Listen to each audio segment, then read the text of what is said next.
Moving on is an emotional, practical, and spiritual journey of overcoming the madness of the pandemic. Indeed, my own personal insanity of closing my business and living in my home while I was repairing it only added to the malaise. Undoubtedly, the collection is a significant victory for me. In particular, delving into abstraction after a lifetime of narrative realism is an enormous pursuit. Moving on tested my resolve to work with oil-based printing ink, which I had first encountered at a Sue Cook printing workshop in 2021. However, printing on canvas sheets is not as straightforward as it is on watercolor paper, which is what we used on that weekend over at the Gore Arts Center. Onto canvas, I placed marks of printing ink brushed onto acrylic sheets. Then they were pressed onto the canvas with rollers. The larger works required brushing ink onto cut-out foam board shapes and then transferring the ink by pressing with a cold t-shirt press. Then I added marks with oil sticks, Caran d'Ache crayons, scrapers, and anything usable. Oil-based printing ink profoundly impeded progress. Indeed, the stickiness and cleanup was onerous. However, quitting was not an option. Certainly I had decreed change was the premier goal of my year-long quest.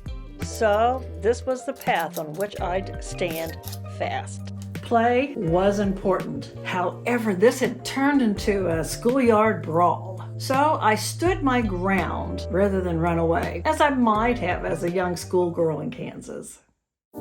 Bounce and Hop is inspired by Wabi Sabi No. 1. Circles offer balance and keep the eye moving around the composition, with triangles pointing the way. Surprisingly, muted purple tames the frenetic red on yellow. Gray, orange, and light pink ameliorate potential tussle between complementary violet and yellow. Palette knife scraping between layers adds texture and direction and is particularly useful in taming the impact of the black oil stick. Additionally, Dutch Gold adds a bit of sparkle alongside pigment ink, which offers final flourishes to this textural work. Scamper and Scoot emerges from its early ugly duckling stages and transforms into one of my favorite works. Applying print ink onto the canvas surface multiple times rendered only faint impressions, including a canvas imprint from Frolic and Romp. Soon, I added a variety of oil stick color, followed by lots of scraping. The work is inspired by Wabi Sabi No. 2. The Peter Max influenced floral and circle design of Wabi Sabi No. 3 are downplayed in its current iteration, Revel and Rejoice. Instead, a mountain-like theme emerges to which circles and leaves are integrated. A ghost print from Tango and Twist is added for directional interest. An array of bright colors that could otherwise be riotous are tamed by undaunted use of black oil stick with equally bold scratches to give the composition grain and direction. I can't decide which direction on this final piece is up. To me, both ways look great. Which do you prefer? Let me know in the comments. Gamble and Flit is an optimistic reimagining of Wabi Sabi No. 4. The earlier work somehow seemed otherworldly. Think sea creatures on the ocean floor, most likely mirroring my inner forebodings at the time of making it. As in the other works of this collection, this is ultimately rendered with a calm, optimistic outcome. Similarly, I used bold colors and lines, yet this one imbues a more sophisticated but joy-filled character. Hustle and Hum springs forth from Wabi Sabi 5, a verdant work redolent of a bamboo jungle. Canes merge into triangles for the latter work, suggesting lush mountain vistas. Significantly, my aim is to coerce green and red to play nicely with each other on top of a canvas of yellow overtones. In the end, the emboldened black oil stick lines, especially the 5 horizontal midlines, seem to calm the fracas down.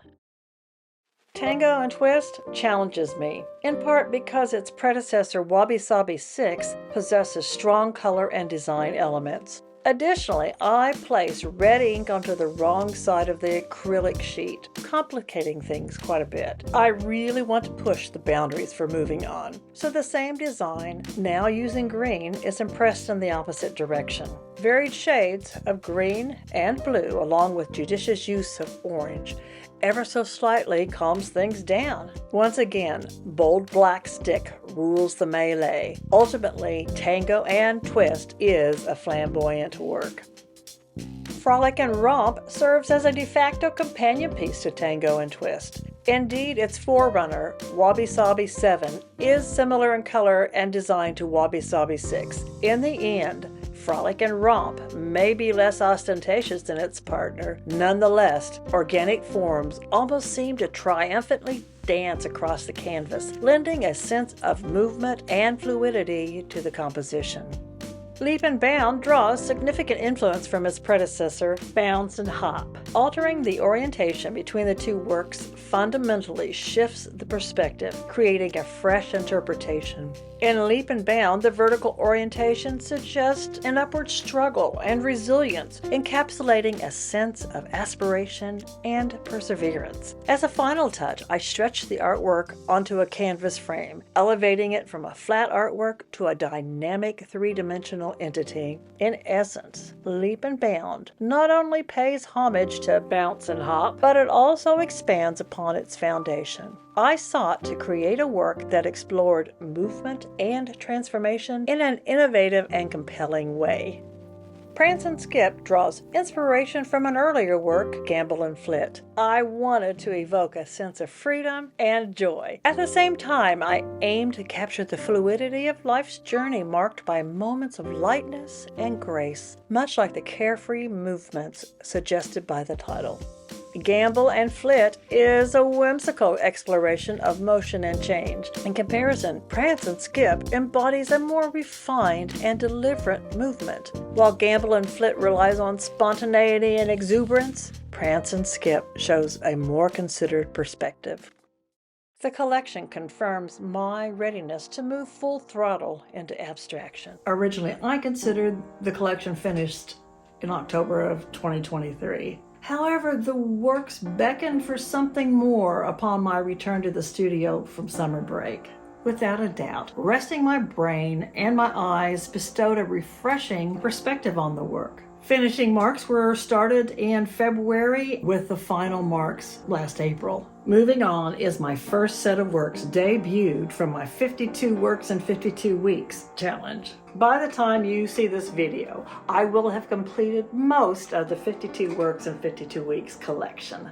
Ultimately, the purpose of the challenge was to motivate me, and motivate me it did. Currently, I'm in studio finishing several large works over which I'm really excited.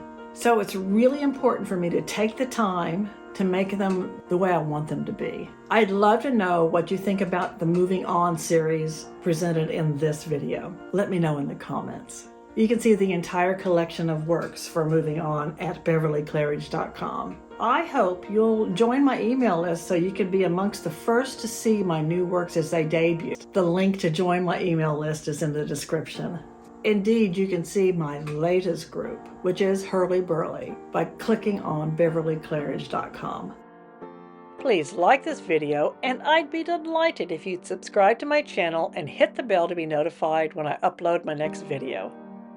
And now I recommend you watch this. Thank you for joining me. We'll see you next time.